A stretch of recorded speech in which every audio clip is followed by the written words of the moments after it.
सुरक्षा मिली है क्योंकि आप कह रहे थे सुरक्षा मायने तो जरूर रखता है, सुरक्षा मिली इसके लिए क्या कहेंगे? ये मैं धन्यवाद देता हूँ केंद्र सरकार का और विशेष तौर पर केंद्रीय गृह मंत्री अमित शाह जी का कि उन्होंने मेरी चिंता की, मेरी सुरक्षा की, उन्होंने चिंता की और जो ये सुरक्षा मुहैया कराई गई है उसके लिए दिल से धन्यवाद करता हूं। चिराग जी, आपको भी ऐसा लगता है कि आपके ऊपर कोई खतरा था क्योंकि आईबी की रिपोर्ट के बाद ये सुरक्षा मिली है?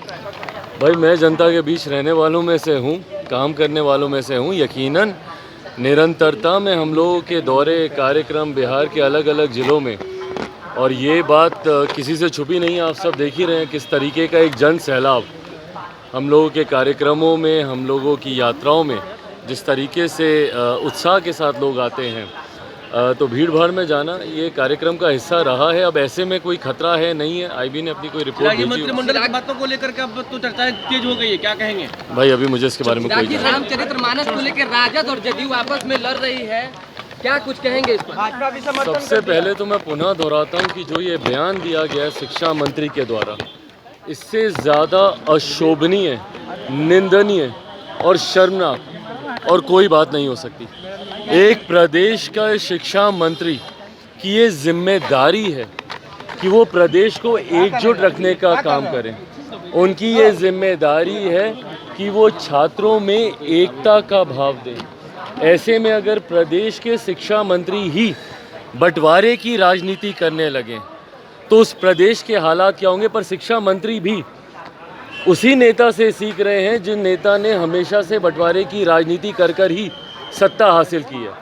प्रदेश के मुख्यमंत्री नीतीश कुमार जी को अगर आप देखें, निरंतरता में उन्होंने दलित महादलित करके, पिछड़ा अति पिछड़ा करके, कभी अगड़ा कभी पिछड़ा, कभी हिंदू कभी मुस्लिम, कभी लव कभी कुश, कभी कोरी, कभी कुर्मी और कभी महिला और कभी पुरुष, पुरुषों को लेकर जिस तरीके से मुख्यमंत्री जी का बयान रहा है हाल फिलहाल के दिनों में, उन्हीं से ही सीख लेते हुए शिक्षा मंत्री जब इस तरीके का बयान देते हैं, मैं चुनौती देता हूं भैया, अगर हिम्मत है भैया, ये गीदड़ भक्ति आप किसको दे रहे हैं भाई? अगर आप में हिम्मत है तो आप बैन करके दिखाएं ना रामचरितमानस को। आप तो प्रदेश के शिक्षा मंत्री हैं। अगर आप सही में मानते हैं कि ये इतना खराब ग्रंथ है तो आप इसको बैन करके दिखाइए। आपके से बोलने से नहीं कुछ होने वाला ना, हिम्मत है तो आप करके दिखाइए। पर आप में हिम्मत नहीं है, आप करेंगे नहीं। आप इस तरीके के बयान से बिहार में बंटवारे की राजनीति को साधने के लिए, और ख़ास तौर पर जो ज्वलंत विषय हैं, आज की तारीख में चिंता होनी चाहिए थी सबको बक्सर की। क्या समाधान निकाला? समाधान यात्रा पे निकले ना मुख्यमंत्री जी, क्या समाधान निकाल दिया इन्होंने बक्सर का? क्या वहाँ का समझौता हो गया, समाधान हो गया? वहाँ पे किसानों की मांगों को इन्होंने पूरा कर दिया? एक मुख्यमंत्री ऐसे जो कि समाधान निकालना तो दूर, समाधान को, समस्या को और बढ़ाने का काम करते हैं। वहाँ पर किसानों को जाकर देखिए, कल सुबह हम गए थे वहाँ पर, किसानों के हालात देखिए बक्सर में। आप उनकी समस्या को तो आप दूर नहीं कर पाए, उल्टा जाकर उनके ऊपर एफआईआर कराकर, उनके ऊपर झूठे मुकदमे कराकर आप लोगों ने किसानों की समस्या को और वहाँ पर बढ़ा दिया।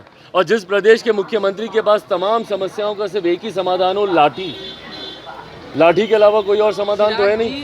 छात्र सड़क पर निकलते हैं तो लाठी चलाते हैं, शिक्षक सड़क पर उतरते हैं तो लाठी चलाते हैं, अभ्यर्थी सड़क पर उतरते हैं तो लाठी चलाते हैं। भाई जो मुख्यमंत्री खुद हर समस्या की जड़ में हो, वो मुख्यमंत्री प्रदेश का कोई समाधान नहीं निकालेगा। और ऐसे मंत्री जब बयान देते हैं, इसका क्या समाधान निकाला मुख्यमंत्री ने? क्या समाधान निकाला? क्यों नहीं तत्काल प्रभाव से मुख्यमंत्री ने बर्खास्त किया इस मंत्री को, शिक्षा मंत्री को क्यों नहीं हटाया अपनी कैबिनेट से? तो इस तरीके के बयान भी देंगे और कैबिनेट में बने भी रहेंगे तो कहीं ना कहीं संरक्षण, ऐसे ही लोगों का संरक्षण मिलता है मुख्यमंत्री नीतीश कुमार जी के द्वारा। क्या लगता है एजेंडा के तहत जदयू और राजद लड़ रही है? क्योंकि भाई अब एजेंडा इनका इंटरनल मैटर है, उसके बारे में हमको कोई पीएफआई का एजेंडा पे चल रहा है महागठबंधन सरकार। थोड़ा सा साइड जो भी है वो सही हो रहा है। जगदानंद सिंह ने समर्थन दिया है। अरे सर थोड़ा सा, गठबंधन का इंटरनल मैटर है, एक दूसरे के साथ ये लोग सहमत हैं नहीं सहमत हैं, ये इनका आपसी विषय है।